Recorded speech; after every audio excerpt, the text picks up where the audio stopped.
Go to get your game on. Go for the beers. Go for the cheers. Go for the hit and the hits. Go for the stakes and the stakes. Go to get your parlay on. Go to get your party on. Go for the scene. Go for the screens. Go for the gallery. Go for the win. Go to Ocean. Visit theoceanac.com to plan your visit. Philadelphia fans, we're cut from a different cloth. Born into a brotherhood and bonded to our team for life. We believe anything is possible because we've witnessed the impossible. While we may be from different neighborhoods, come Sunday, we are one, and we will be heard. Pondley Hockey, official partner of the Philadelphia Eagles.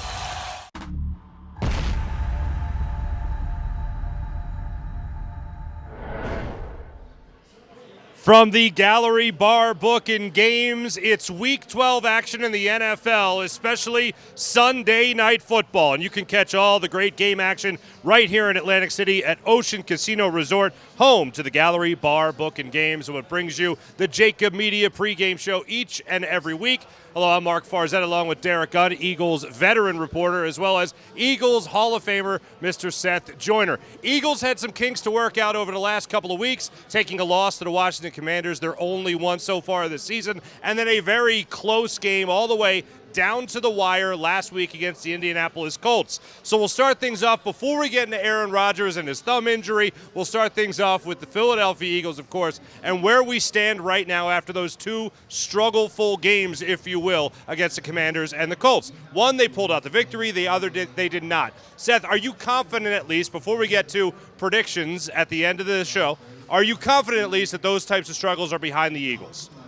Well, listen, you never know, because that's the thing about this game. You know, it's an imperfect game, and the beauty of it is that, you know, even though, you know, they haven't played up to their standard, they haven't played up to the standard that we've come to expect. If you look at the record, you know, over the last 2 weeks, they're 1-1. Look at the overall record. They're still 9-1, and they're in control of their own destiny. They're in control of the NFC conference as far as the playoffs are concerned. All they got to do is just hold serve, keep winning, win the games that they're supposed to win, and everything else to take care of itself. Now, we get analytical about it because that's what we do. I mean, that's what we're paid to do, is to break all of this down and, you know, not only give props to when they do things well, but also to analyze and critique what they do wrong. The thing that we all feared the most, they seem to have got it worked out. We'll see how the big guys recover from 1 week to the next and what they bring us tonight.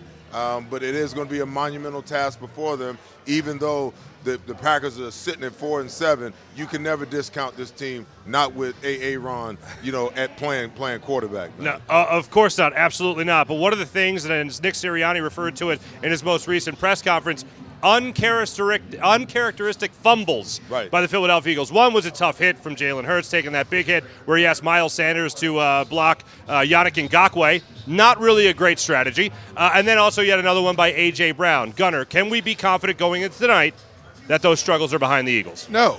You got to see the game played out. Great. I mean, you know, we looked at how the Eagles have dominated in the turnover game for most of the season. The last two games, they've lost the turnover battle. That is the law of averages in the National Football League. Now, when you look at how many turnovers Green Bay has compared to the Eagles, I will answer your question, yes. I feel good about the Eagles winning the turnover battle when you look at this particular matchup. But then again, when you look at how some of the games have played themselves out across the National Football League today, again, you have to expect the unexpected. One thing we know, and it keeps ringing in my ears when I ask Lane Johnson, what are defenses doing differently? He says they're showing you things that we're not seeing on film, which has helped stagnate their offense in a lot of ways. We talk about this explosive offense they had. Well, you know what happened, Seth? I don't have to tell you this. When you're going to play an explosive offense and you have a lot of film on them, what are you going to do? You're going to flip the script a little bit and try to give them something they haven't seen before. And that's exactly what Washington and Indianapolis have done to them. Now, how do they counter that? They didn't counter it well enough against Washington. They countered it in the nick of time against Indianapolis.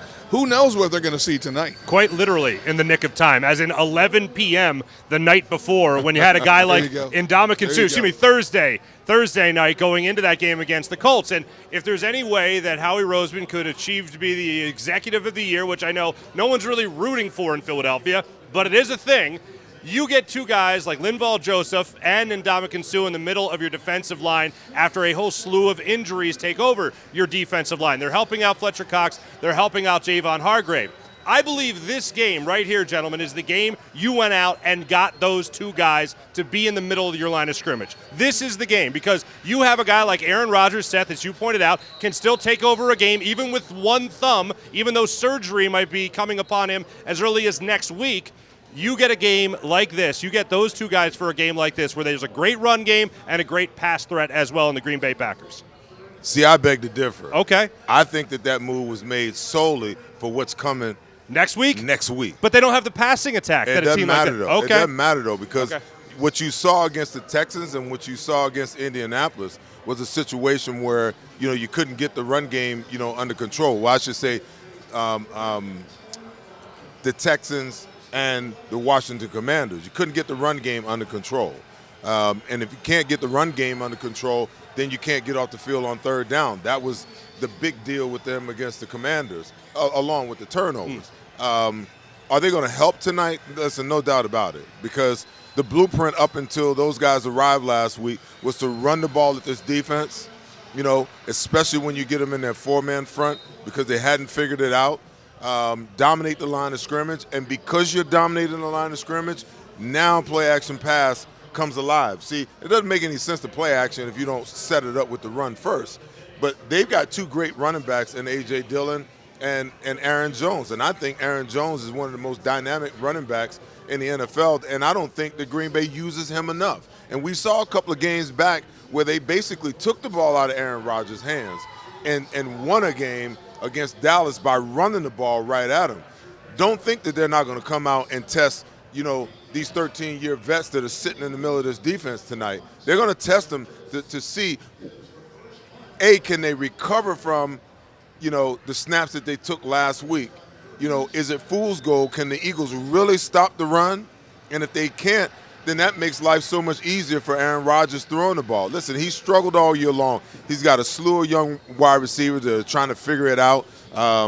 This dangerous kid named, Christian Watson, loved him coming out, in the draft last year. He runs 4.3. He's like, 6'4", 220 pounds.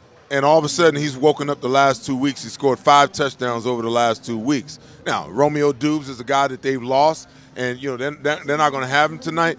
But Watson has certainly stepped up tonight. So if you can't get the run game under control, then you put yourself in the precarious position of, okay, Aaron Rodgers is going play-action pass. He's moving all over the place. He's got guys streaking all over the field. He knows how to attack a zone. So he's going to do that as well. We like to play a lot of zone, a lot of quarters coverage. He's going to look up and see the corners 10 yards off the ball. He's going to take that 5 yards every single time. But if you can make them one-dimensional early, if you can figure out a way to get that run game under control and make them one-dimensional earlier, I think it makes it a lot easier to play against the pass. We talk about the addition of the Eagles' big men in the middle, and rightfully so. But when you watch this Green Bay running attack, they like to get out on the perimeter a lot. You look at Indianapolis, and they like to run between the tackles. They're going to send Aaron Jones out on the perimeter a lot. I think the outside linebackers and the corners and the safeties are going to have a productive night tonight. I expect one of them to be your leading tacklers. I don't think Green Bay is going to attack the interior as much. Now, when A.J. Dillon is in there, yes. But they're either going to get Aaron Jones out on the perimeter in the running game or dump passes off to him. Aaron Jones has 41 catches for Green Bay. And when you want to know why? Because they haven't had much else in the receiving game. And as Seth said, it's taken most of this season for the young guys to emerge. But Aaron Jones is still such a primary weapon and a dynamic weapon out in open space. You have to utilize that young man to the fullest. This is a Packers team that is right now in dire straits. The season's basically over. A lot of guys are playing for tomorrow. And when I say tomorrow, I mean next season. So they're going to come out tonight. They don't want to be embarrassed on national TV.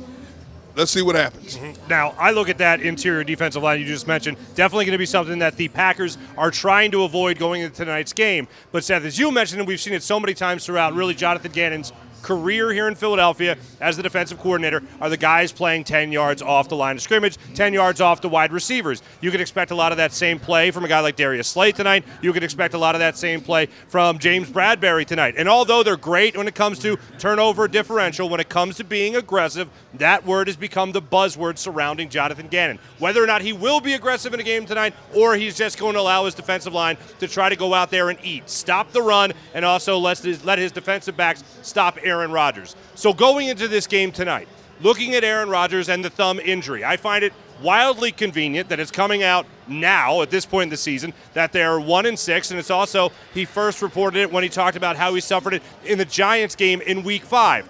How much of this season is Aaron Rodgers with a bum thumb, and how much of this season is Aaron Rodgers not having as productive a year simply not because he has simply not having Devontae Adams anymore? Listen, I think it's a combination of the two. I think it's a combination of the young guys not coming along. I think it's a combination of him, not wanting to cede any time to Jordan Love to get on the field, even though he's going to be the guy. I just feel like they thought that this was going to be their year. I mean, they spent 7 draft picks on the defensive side of the ball, and they're decimated over there. And Aaron Rodgers has said, before the season, hey, the defense may have to carry us for a while until we kind of find ourselves. So I think it's a combination of all of those things. I think it's a combination, of their offensive line. David Bakhtiari, who's supposed to be, their foundation of their offensive line, he just has not been able to get 100% healthy. He's in for a couple of plays, he's out. He's in for a game, he's out. And when you don't have that kind of stability, then that takes away from the protection of the quarterback, especially when you want to be a 60-40, pass-to-run team. And that is what they are. I mean, when you look at the numbers, they're averaging 122 yards per game running the ball, which ranks 14th. You would think that with those types of numbers that you would run it a little bit more. But no, they throw the ball, 60% of the time.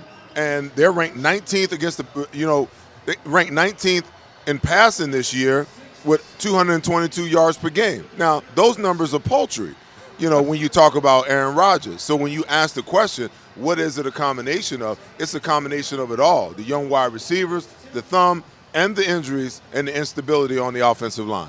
We have mentioned it at the start of the show. You could never just bet against a team that has Aaron Rodgers as their quarterback. He's still a 4-time MVP. He's still back-to-back MVP last season, the year before that as well. But this year, and Gunnar, you alluded to the turnovers earlier. When you look at just the turnover factor, he's got 7 interceptions that he's thrown so far this season. He's had 9 in the previous 2 years combined. He has not had a 7-pick individual season until all the way back to 2016. So the turnovers have been a big issue for him this year. Do you attribute that to a lack of targets, or do you attribute, or weapons, I should say, or do you attribute that to the thumb? All of the above. You could tell when you watch them play earlier in the year, they're not on the same page between quarterback and wide receiver. The last time Aaron Rodgers had double digits interceptions go all the way back to 2010. That tells you how well he takes care of the football.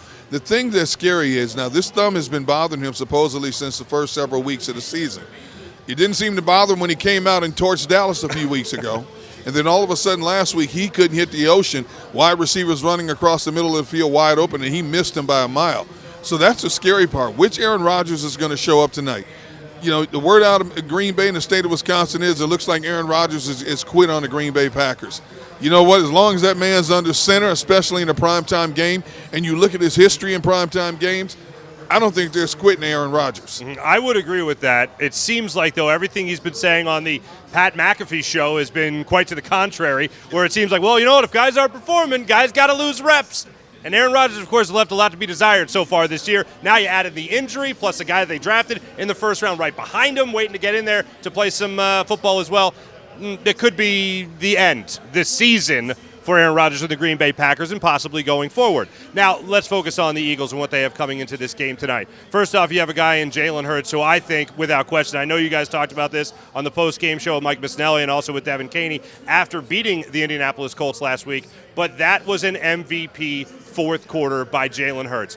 all went wrong for the Eagles in the first 3 quarters of that game when it came to the offensive side of things. Seth, of course, defensively, things were going just right for the Philadelphia Eagles in that game, but offensively, they had a lot left to be desired. Jalen Hurts stepped up with that touchdown pass to Quez Watkins. Then he ran one in for the game-winning score, what ended up being the game-winning score. And that is how a lot of people really started to add to the conversation of Jalen Hurts being an MVP, at the very least in the MVP conversation. What more does he need, other than finish out the season very strong and go through the second half of the year and all that? What more do you think you need to see, and what more do you think undecided voters need to see from Jalen Hurts for the rest of the season? Well, listen, I won't dispute any of that, but let's go back and let's go back and dissect that last drive. Okay, it was 11 plays, 75 yards, ended with the draw. They started off with 3 passes in a row. Okay, they got lucky because they get the 39-yard pass interference, and then they turn around and they run the ball 8 consecutive times in a row. Okay, so now what does that tell you? They knew that their bread was buttered running the ball. Okay, Jalen Hurts had the 4th down conversion on 4th and 2. Then he comes back, with the 7-yard quarterback draw. But in between there, you've got Miles Sanders ripping off 5 runs. You got Kenneth Gainwell that had, 1 run. So my question to you is, why aren't we running the ball earlier? Why has Miles Sanders continuously disappeared from this offense, at times where he could be of great benefit? And tonight's one of those nights, dare I say, the Packers, let me see, what do they rank? The Packers defense is ranked 24th against the run. 25th against the run. They're giving up 135 yards per game. Okay, so now, shouldn't we be trying to make hay running the football against this football team, shorten the game, minimize the amount of possessions and opportunities you give a guy like Aaron Rodgers to find his groove tonight? That's what we should be doing. But common sense will always tell you that they're going to do exactly the opposite, because maybe that's what they anticipate, the Packers anticipating that they may do. No, go out. We got the best offensive line in football, okay? And, yeah, we're missing our tight end.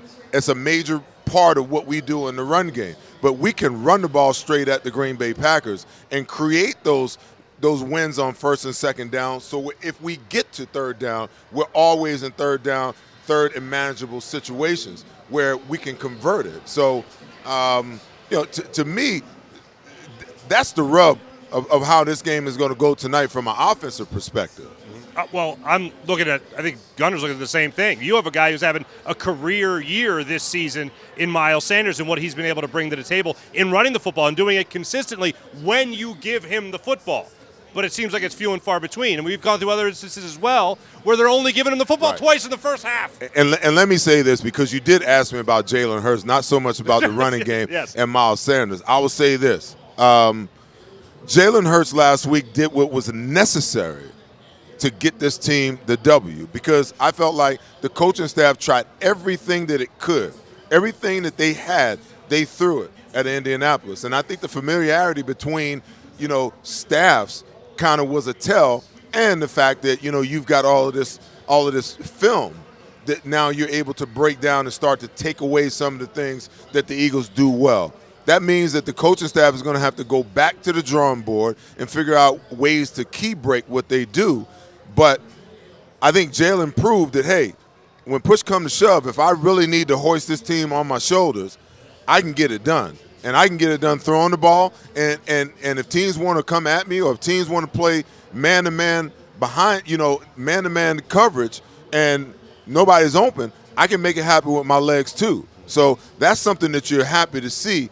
And listen, the last 2 weeks, I'm not overly disappointed about how they played on either side of the ball, because you know what? This team needed to face some adversity. They needed some of these things to happen. They didn't need to just breeze through the season and everything be hunky-dory, and then they get to the playoffs and the pressure of the playoffs, grab them. Now they've gone through some things and they've experienced some hardships, if you want to call them hardships, that will make them a better team, a tougher team down the road, in my opinion. Mm-hmm. I mean, you're talking about Tua in terms of MVP. You're talking about Patrick Mahomes in terms of MVP. And then you're also talking right there about Jalen Hurts as well, Gunner. I think Patrick Mahomes right now is a clear-cut favorite to win the MVP. You know, you watch what he did last week against the Chargers. You watch what he's done all season long. He is that guy. And let's face it, when you talk about a lot of voting and stuff like this, there's a lot of popularity involved as well. And right now, he is at the pinnacle of his profession. Patrick Mahomes, I think, is the clear-cut front runner right now. He has, 28 touchdown passes going into this game today compared to 15 for Jalen Hurts, although Jalen Hurts is responsible for 23 touchdowns. But it's a popularity thing as well. And I think right now, a few weeks ago we were talking about how close this race was. I think as we sit here right now, Patrick Mahomes has separated himself from the pack. It certainly seems like it. But you know what? If you want to see this game and maybe this MVP in action live at Lincoln Financial Field, here's a little note from one of our main sponsors, of course, Pond Hockey, on how you can win tickets to the next home game. Hey Philly, it's Tom Giordano from Pond Hockey Giordano. Be sure to follow Pond Hockey on Instagram for your opportunity to win free Eagles home game tickets for the rest of the season. You heard that right. We're giving away free tickets all season long. And guess what? We're going to give away tickets to the playoffs and the Super Bowl. So make sure you're following us. And as always, thanks for watching the Pond Hockey postgame show. Go Birds.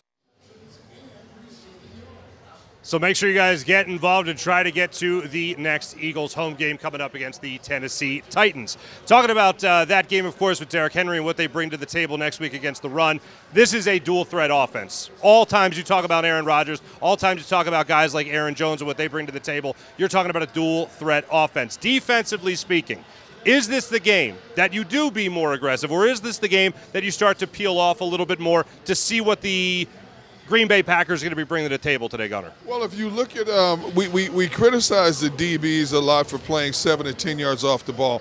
But if you look at what they did against Indianapolis, they played a lot of guys closer to the line of scrimmage because they had no fear against those wide receivers. Now, we've talked about how Green Bay has a bunch of young receivers that are trying to find their way. Romeo Doubs not playing in this game tonight. As Seth talked about, Christian Watson, 6'5", runs a 4.340. He's finally starting to get it. I don't know if the Eagles want to play him bump and run, because he'll get by you in a hurry. He's starting to figure things out. And as we've seen, Rodgers has gotten the ball to him quite frequently in the last couple of weeks. I think he's starting to emerge as Rodgers' go-to guy. You still have old man Randall Cobb still running across the field. You have another 6'5" guy on the other side we don't even talk about, an Alan Lazard, who can go up and get it as well. So it's going to be interesting to see. If I was putting my money on this game, I would say Jonathan Gannon is going to have his DBs playing off the wide receivers instead of press coverage. Go ahead, Seth. It's going to be a long night if you play that way, because what is Aaron Rodgers truly all about? He's all about pre-snap read. And what you give him pre-snap read, if you show him something, right. If you show him that he can take 5 yards on first down on the pre-snap read, and we talked about it on my show this week. I had Rob Domofsky on this week, and we talked about it. How do you know how much of the runs are really called off in the RPO by Aaron seeing something pre-snap and pulling the ball? I mean, maybe that 122 yards per game could be 150 yards per game if Aaron would just hand the ball off more. But that's what you run into, with the whole RPO system, is that the quarterback, they call it, he has the ability to run what he wants to run. So I just think that it's important for the Eagles secondary to move around, get up and get back. And now, I'm not saying that this is something that they do all the time. This is a suggestion. Get up and get back. Move in, move out. Move up and bump and bail from to quarters. But you cannot line up like statues against that guy who can determine coverage pre-snap. And he will make the right read, or he will take what you give him and put them in short, second and short, third and short situations that you can't win in. So you got to do some things different. And I'm not saying 100% you don't come after Aaron Rodgers. There's points in times, there's situations where you're going to have to come. Have you mastered the ability to be able to disguise it long enough? You got to hold 10 seconds on the play clock. Now you can move into what you want to move into, because now it's too late for him to check, and he's either got to run it or he's got to call a timeout. That's how you remedy that. Are you confident that's the type of scheme Jonathan Gannon's No. going to come up with? Absolutely not. It sounded really good, Yeah, you were but selling me I on couldn't wait for you to stop to ask you that question. Are you confident Gannon is going to come up with that Listen, kind of scheme? I wasn't confident that he would do what he did last week. He showed us some blitzes last week. Yeah. He showed us some run blitzes, some 5-6-man blitzes in the fourth quarter last week when we really needed it. So I'm not going to say that it's not in there. He's just got to move out of that fear factor of giving up the big play and realize that, you know what, if you don't risk anything, you can't really gain anything. Right. And if you play passive in this bend but don't break style off the defense too long against a guy like this, he will make you pay for it. Because if they stay close long enough, they can be in a position at the end of the game to win the game. And you don't want to do that. This is a team that you know that you're superior to talent-wise at every position except for the quarterback position. You know that, okay? So don't make that one thing. Don't make that one advantage for them the game changer. Don't do it. All right, Seth, you're right. It's in the book. Gannon has it in his book. It's on the last page, written in scribble on a Post-it note, but it's in the book. Before we move on, we have a couple minutes. It's on the folded part. It's on the folded part. Oh, wait, that's there.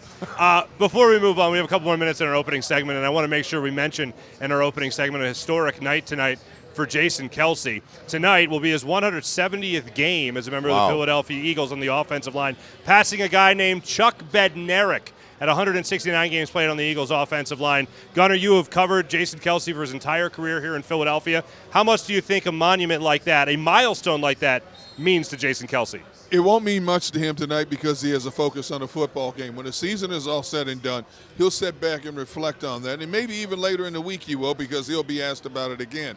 But if you want to know one thing about Jason Kelce, he doesn't put a lot of stock in individual accolades until the season is all said and done. He's always been that low-key guy and so smart at putting things in his proper perspective. Now, I'm sure in the back of his mind he's thinking, wow, I'm passing a guy, Concrete Charlie, But I got a job to do. I got a guy named Kenny Clark who's going to be lining up over me tonight, and he's one of the best D tackles in the game today. That's where my focus is. Jason Kelce is so cerebral about how he handles a lot of things. It's not important to him right now, but it will be down the road. Excellent. All right, now let's go to Lincoln Financial Field, where a guy is standing by who has covered more than 170 games, and maybe we will wait to talk to our friend John McMullen coming up in just a moment. We'll talk to John McMullen when we come back here on the JAKIB Media Pregame Show. Go to get your game on. Go for the beers. Go for the cheers. Go for the hit and the hits. Go for the stakes and the stakes. Go to get your parlay on.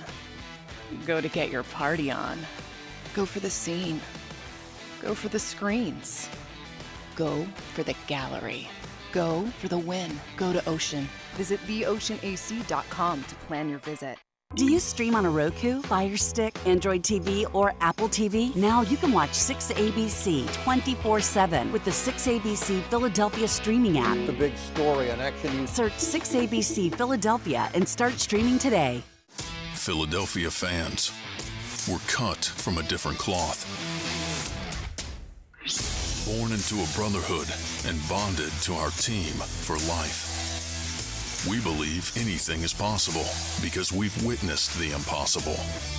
While we may be from different neighborhoods, come Sunday, we are one, and we will be heard. Pondley Hockey, official partner of the Philadelphia Eagles. We all know that taxes are just part of life. It's true during our working years, but also in retirement. But what you might not know is up to 85% of your Social Security benefits might be taxed.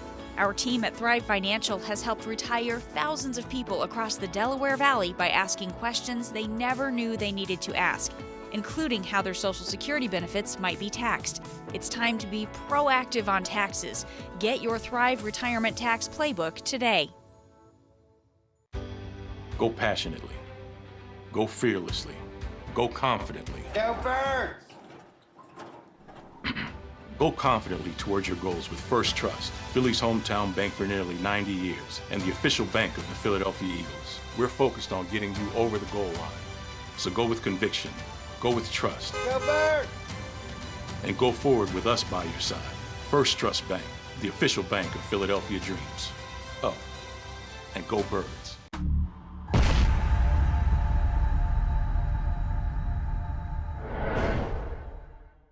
Go for the beers, go for the cheers, go for the hit and the hits, go for the scene, go for the screens, go for the gallery, go for the win, go to Ocean. Welcome to Pond Hockey. We've helped over 100,000 injured and disabled workers obtain benefits, as well as some of the biggest settlements in the state.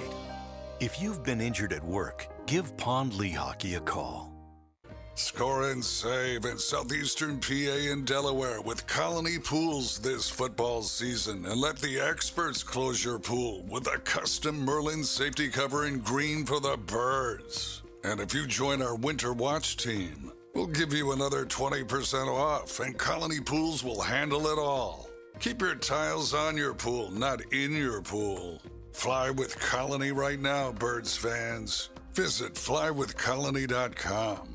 Don't wait until after Thanksgiving for leftovers. It's the new leftover sales event at Jeff D'Ambrosio Destination Downingtown. Jeff must get rid of hundreds of new 2022 vehicles on the lot. Rams, Grand Cherokees, Wranglers. Jeff has them all for less. Jeff has reduced prices and payments to the lowest they've been all year. And Jeff knocks down high interest rates. Save thousands, more than anywhere else. Plus, get more for any trade or lease return. You always win at Jeff's. Great selection, best price. Hurry in now. Jeff D'Ambrosio Destination Downingtown. Nobody treats you better. Black Friday sales event.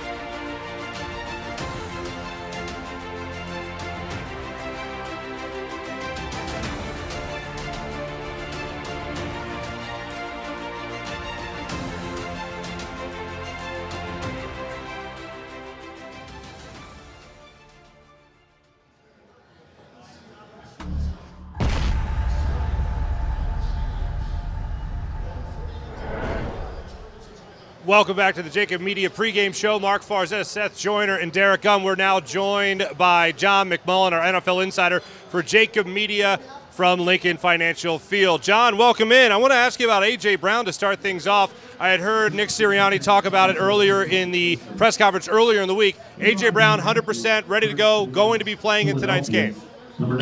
Yeah, I've seen AJ out there. I don't know if he's 100% because he's very sick all week, but he looks pretty good out there. Didn't look like he was having a lot of issues, Mark. So, you know, when we talk about AJ Brown, he's got to be 100%. We saw with the ankle injury a couple weeks back, wasn't the same guy.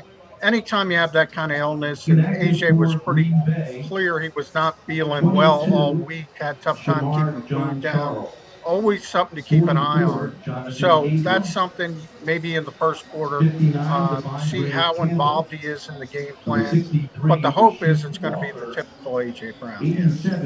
Hey, John, this Eagles offense has been stuck in neutral for a lot of the last two games. But you look at what Green Bay is on defense. It's a very generous defense, both in the run game and the pass game. How do you want to see this Eagles offense coming out attacking Green Bay's defense tonight?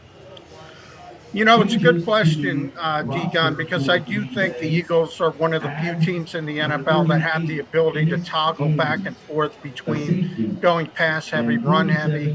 You know, but they've been in this little bit of a lull, for lack of a better term, for, you know, if you go back to the Houston game, kind of workmanlike performance, then they had the loss, then they had to grind it out affair in Indianapolis. This Green Bay team has struggled without Rashawn Gary. So, to me, he's out for the season with a torn ACL. He's their best pass rusher. Devondre Campbell's not going to be able to play. He's their best linebacker. That, to me, points to the Eagles probably thinking the pass game is going to be there. A lot of old friends. We know Rasul Douglas is on this team at corner. Rudy Ford is on this team. Eric Wilson is on this team. So, you can throw the ball on Green Bay. And I get a little bit worried that the Eagles have been in this sort of mindset where they've said, the running game will be there if we need it. I would pay a little bit more attention to the running game.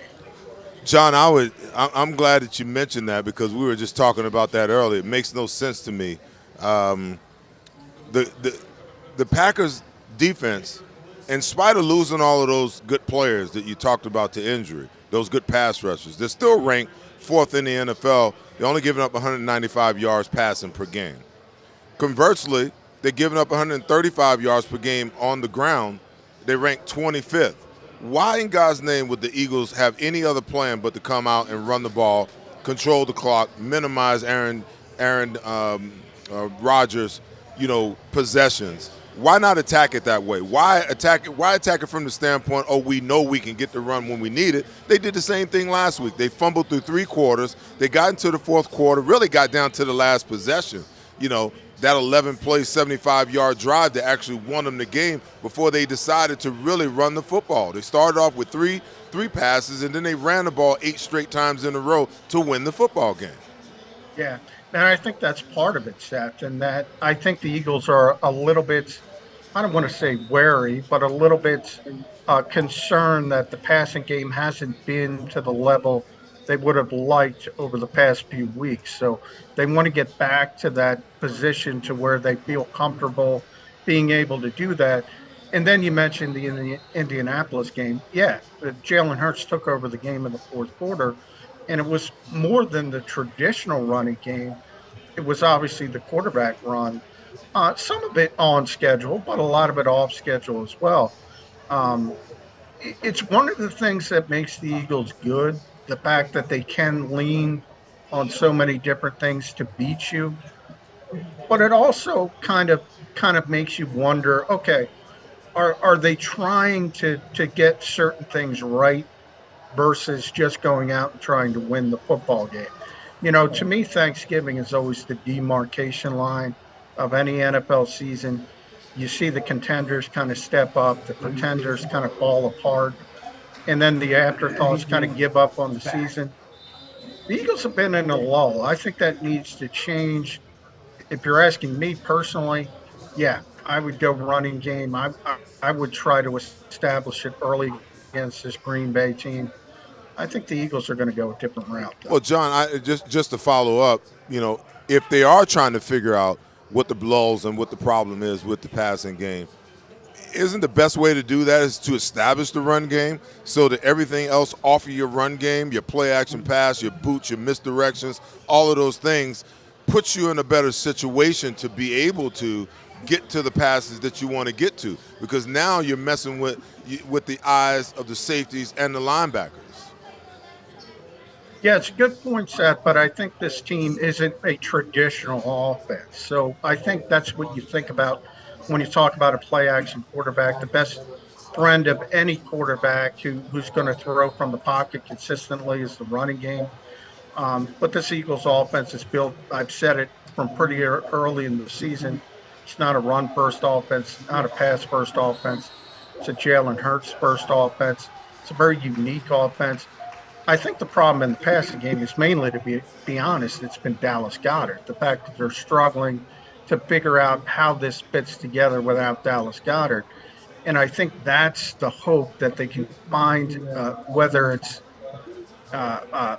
more 11 personnel, whether it's using Quez Watkins more, whether it's using Zach Pascal more, whether it's using more receivers out of the backfield, Kenny Gainwell's, the Boston Scotts of the world, or even Grant Calcaterra and Tyree Jackson. How do you go about this without Dallas Goedert? Yeah. That's what I think the Eagles want to figure out. Maybe it's a good thing that they're so good. They figure they can do this. They can figure they can do it during a game. I don't like that. I don't like that sort of hubris, for lack of a better word. And maybe it doesn't come back to bite the Eagles. It hasn't really yet, except for the Washington game. But it could have. I mean, that was a nip and tuck affair against Indianapolis. It could have went either way. And if that was a loss, I would have hated to have seen Philadelphia during Thanksgiving week because the wheels would be off. That's how close it was to that. I think they need to just go out and say, how do we beat the Green Bay Packers best and not and persevere until you get Dallas Goedert back. John, I know you can never be overly confident going up against Aaron Rodgers, but in this game, it's been well covered. He no longer has that target, Devontae Adams. There's been the rise of Christian Watson, obviously having himself a great 2-game stretch. Hopefully the Eagles prevent it from being a 3-game stretch. But this is Aaron Rodgers still quarterbacking the Green Bay Packers. He leads an offense right now that is, I can't believe this, 26th in the NFL in scoring. He's also leading an offense that's 19th right now in passing yards per game. And this is, again, an Aaron Rodgers-led offense. I know you can never be overly confident, but is this the most confident you can be going up against an Aaron Rodgers-led offense? Yeah, I'm like Jonathan Gannon, man. Aaron Rodgers shows up, I'm not sleeping that whole week. When JG talked earlier this week, he brought up Rodgers twice before anybody mentioned. I mean, he was in Minnesota for a lot of years. He knows better than just about anybody what it means to be facing Aaron Rodgers. And it was, one NFL GM once told me about Aaron Rodgers. Well, he told me two things that always stuck with me. He said, one, nobody's ever played the position at a higher level. And the second one is he's the only quarterback in history where you want him to run the offense. In other words, if they call a slant on 3rd and 7, hey, maybe they convert. Maybe he throws the slant. But if he goes off schedule, if he gets outside the pocket, he's going to kill you. Now, it might not be at 38 what he was at the height of his career, but Jonathan Gannon has taken the right tact here. Always, always, always be fearful of Aaron Rodgers. All right, John McMullen joining us from Lincoln Financial Field. John, appreciate it. Before we let you go, real quick, just give me your score for tonight's game. I do think Green Bay has had too many issues. Obviously, Aaron is not confident in his receivers. You mentioned Christian Watson is at the 5 touchdowns, so it's starting to develop with a young receiver that's very fast. The offensive line has not been healthy. David Bakhtiari is going to play, so that helps them. The defense, I mentioned, Rashawn Gary. They have a lot of issues. I think the Eagles are the better football team. They're playing at home. I think they're going to win, but I think this lull continues. I think it's going to be a 1-score game late, and Jalen Hurts might need to make another play to put the Eagles over the top. I got the Eagles winning about a 23-17 game. 23-17. Take it after the last couple of games here. John McMullen joining us from Lincoln Financial Field. Thank you so much, John. Thanks, guys. Absolutely appreciate it. We'll be back with more Eagles pregame coverage right here on the JAKIB Media pregame show. Hi everybody, my name's Jason Lombardi. I'm an inspector at DryTech. At DryTech we offer 3 major services, the first one being basement waterproofing, the second service we offer is foundation and structural repairs, and then the third service that we offer is mold remediation. If you feel you are having a waterproofing issue, give DryTech a call or check us out online.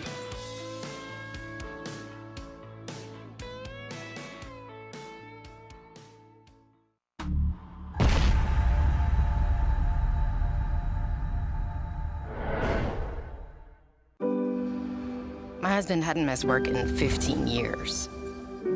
His injury required months of rehabilitation, and unfortunately, the insurance company didn't see it that way. I was working 2 jobs, but it wasn't enough.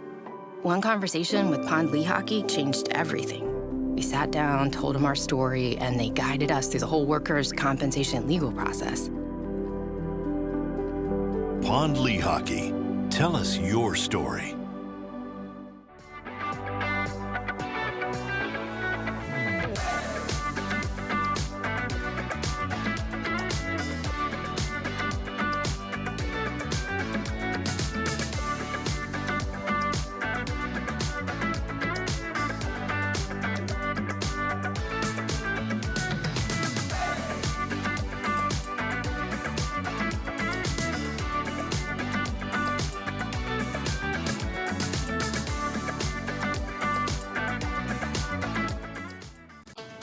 The faces you know, the team you trust.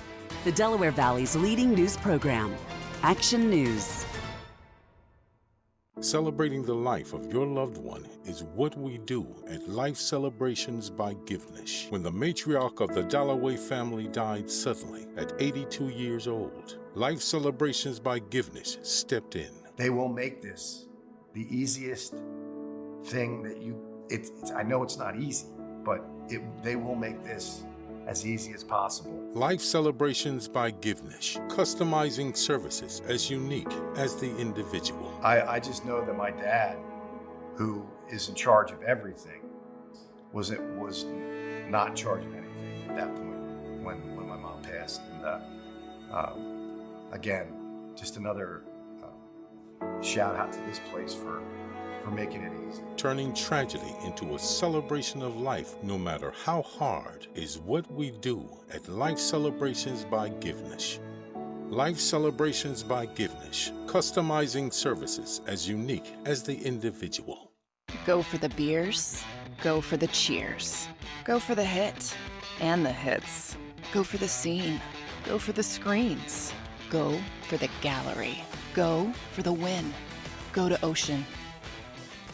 Continue your communication sciences and disorders education at Salus University within the Doctor of Audiology or Masters of Science in Speech-Language Pathology programs.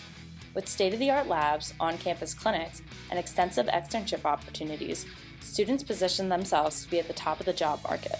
Stand out in the audiology and speech-language pathology profession by visiting salus.edu.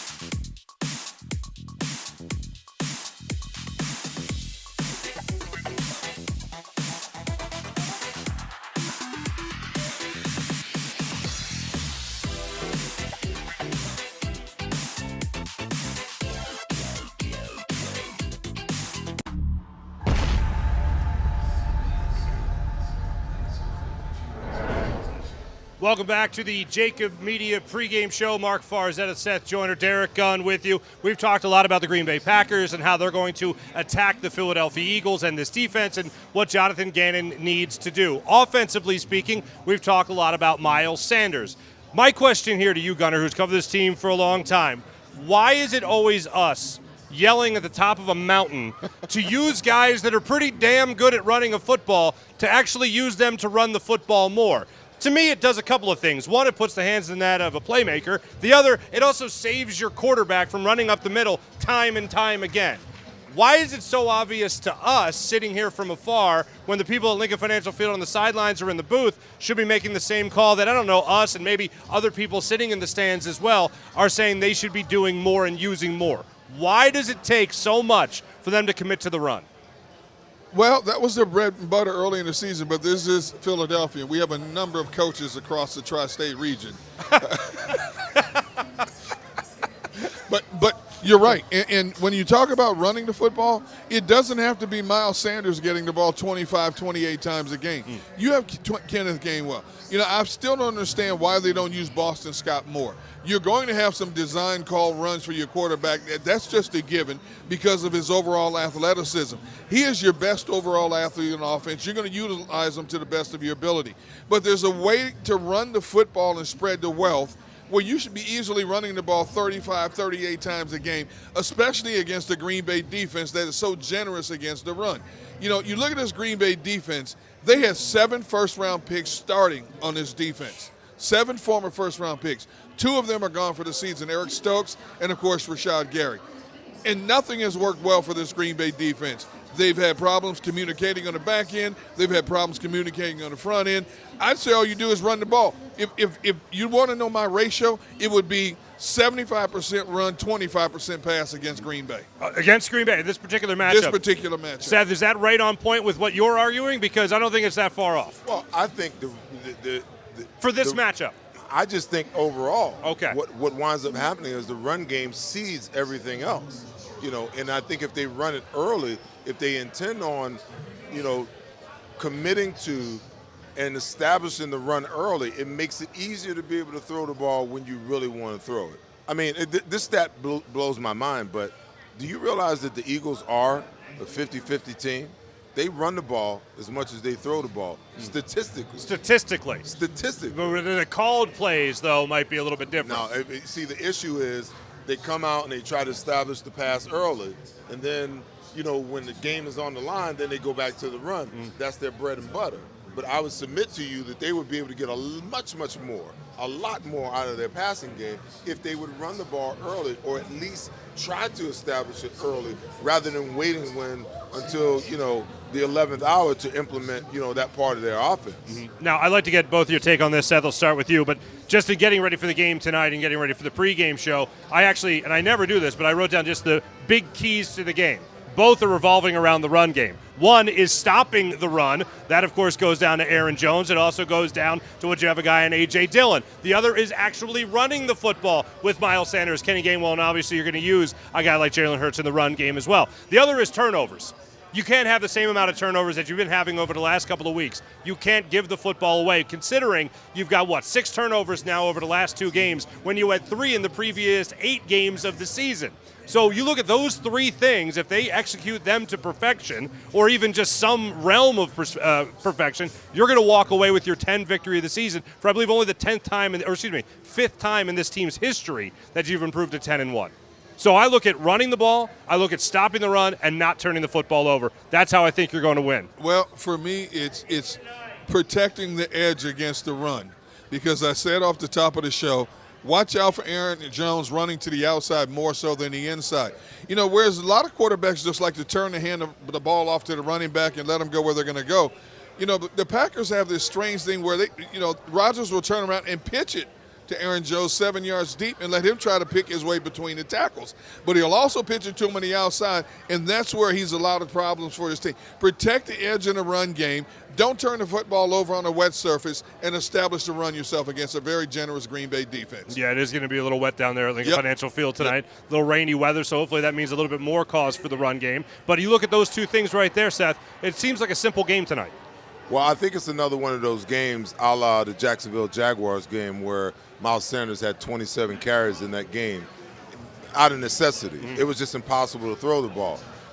Tonight might be one of those games, depending on how severe the weather actually is. But I also want to go back over on the defensive side of the ball for a second, because the running game is going to be a big part of what the offense does tonight.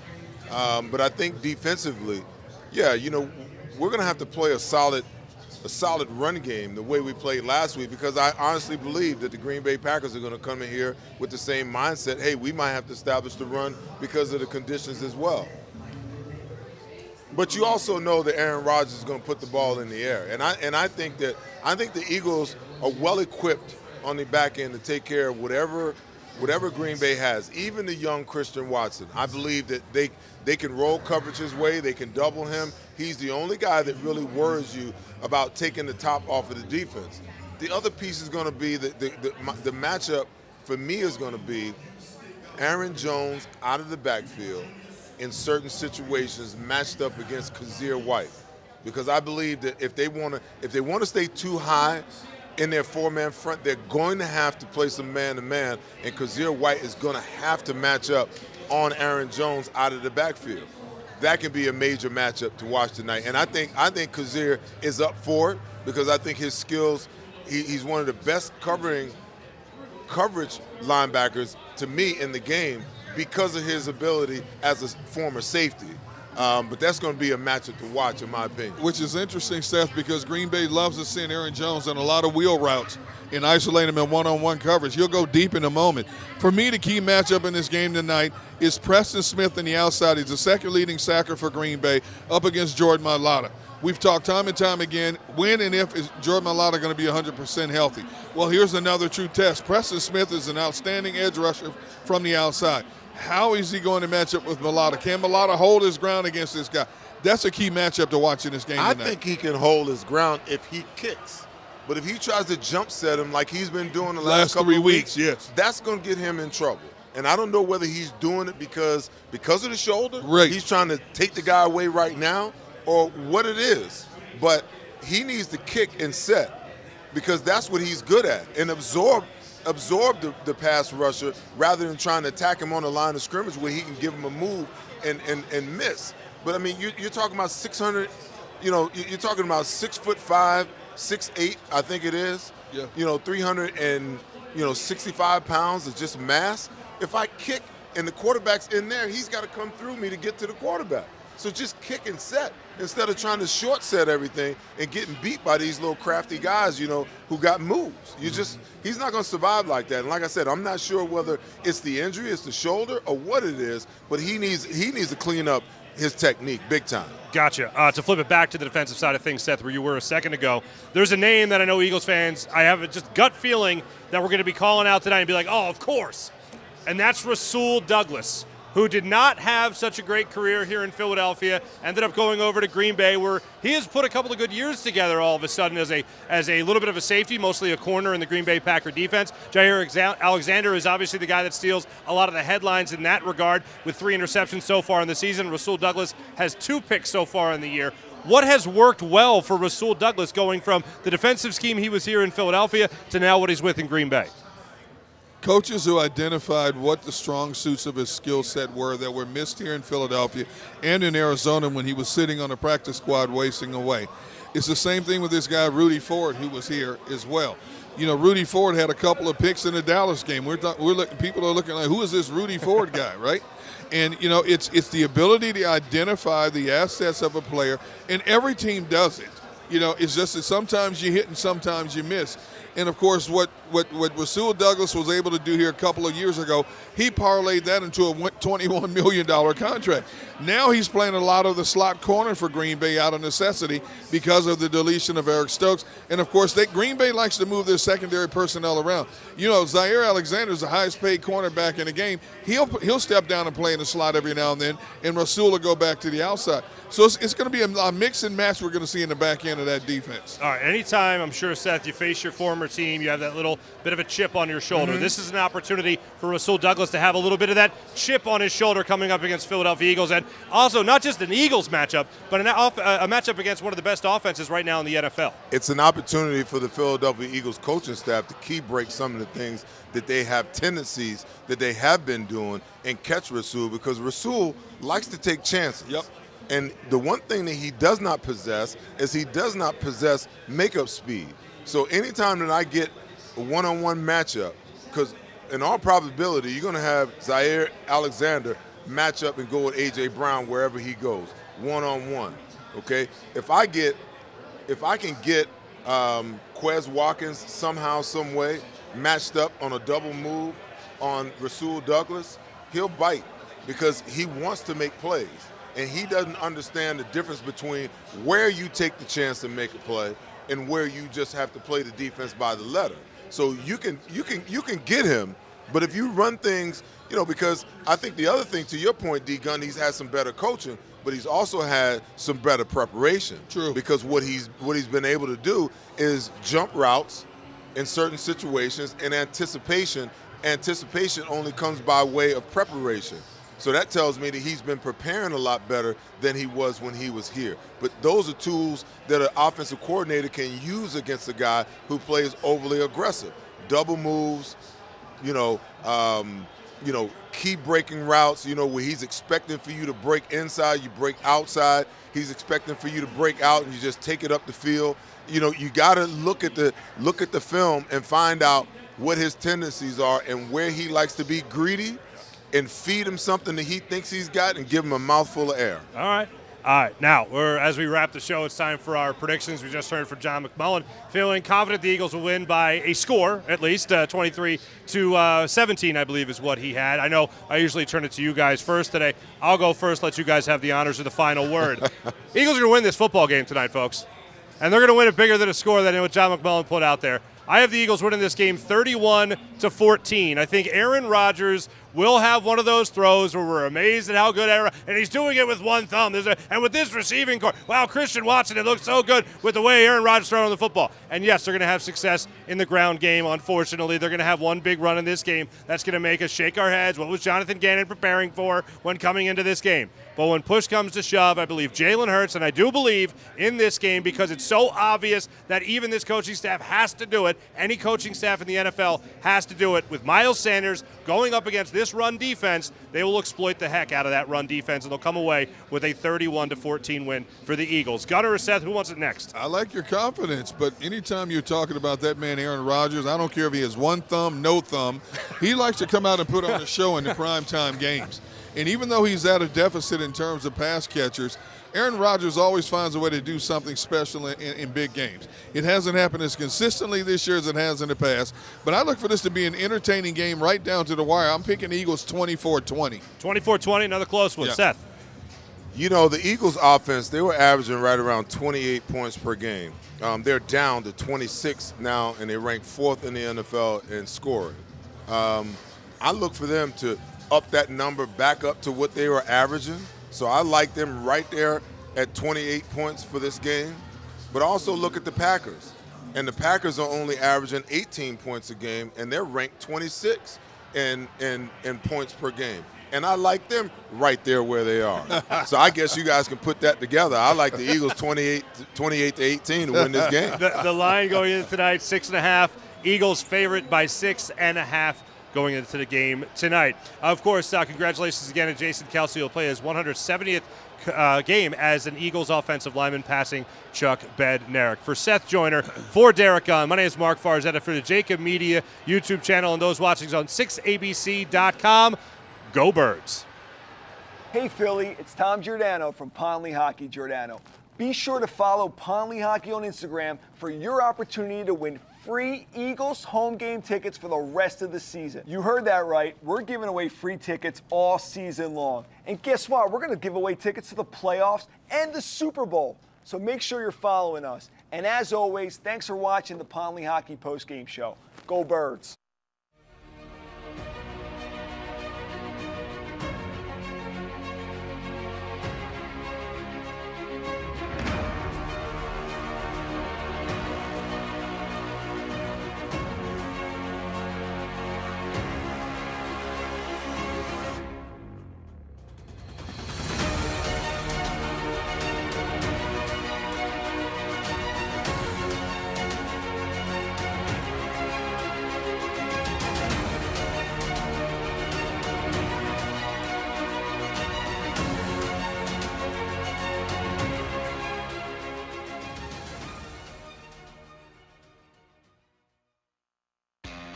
Go to get your game on. Go for the beers. Go for the cheers. Go for the hit and the hits. Go for the stakes and the stakes. Go to get your parlay on. Go to get your party on. Go for the scene. Go for the screens. Go for the gallery. Go for the win. Go to Ocean. Visit theoceanac.com to plan your visit. The greatest fans on earth. It's a bold statement, but would you expect anything less from Philadelphia? 58 years of heartache creates a toughness, a grit, a resolve not found in most. Sure, our prayers were answered, but now that we've had a taste, we're looking for more. Pondley Hockey, official partner of the Philadelphia Eagles. Go passionately. Go fearlessly. Go confidently. Go Birds! Go confidently towards your goals with First Trust, Philly's hometown bank for nearly 90 years, and the official bank of the Philadelphia Eagles. We're focused on getting you over the goal line. So go with conviction, go with trust, Go Birds! and go forward with us by your side. First Trust Bank, the official bank of Philadelphia Dreams. Oh, and go Birds. Score and save this football season on your car insurance. Before the next game, save up to 40% on your auto insurance policy. That's right, 40% savings. Call an Audible this season and contact the Del Val Insurance Group. They're an advocate for you, not an insurance company. That means they'll get you the right coverage and save you up to 40%. Call managing partners Fran or Jim of Del Val Insurance, 215-354-0122, or score and save at dvigi.com. dvigi.com.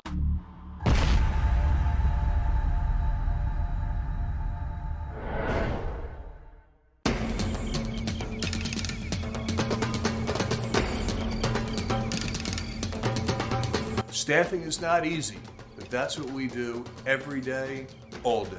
The key to our success is storytelling, asking the right questions to find the right people.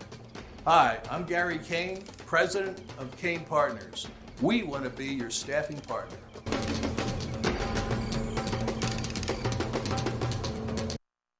Welcome to Pond Lehocky. We've helped over 100,000 injured and disabled workers obtain benefits, as well as some of the biggest settlements in the state. If you've been injured at work, give Pond Lehocky a call. Go for the beers, go for the cheers, go for the hit and the hits, go for the scene, go for the screens, go for the gallery, go for the win, go to Ocean. Don't wait until after Thanksgiving for leftovers. It's the new leftover sales event at Jeff D'Ambrosio Destination Downingtown. Jeff must get rid of hundreds of new 2022 vehicles on the lot. Rams, Grand Cherokees, Wranglers. Jeff has them all for less. Jeff has reduced prices and payments to the lowest they've been all year. And Jeff knocks down high interest rates. Save thousands, more than anywhere else. Plus, get more for any trade or lease return. You always win at Jeff's. Great selection, best price. Hurry in now. Jeff D'Ambrosio Destination Downingtown. Nobody treats you better. Black Friday sales event.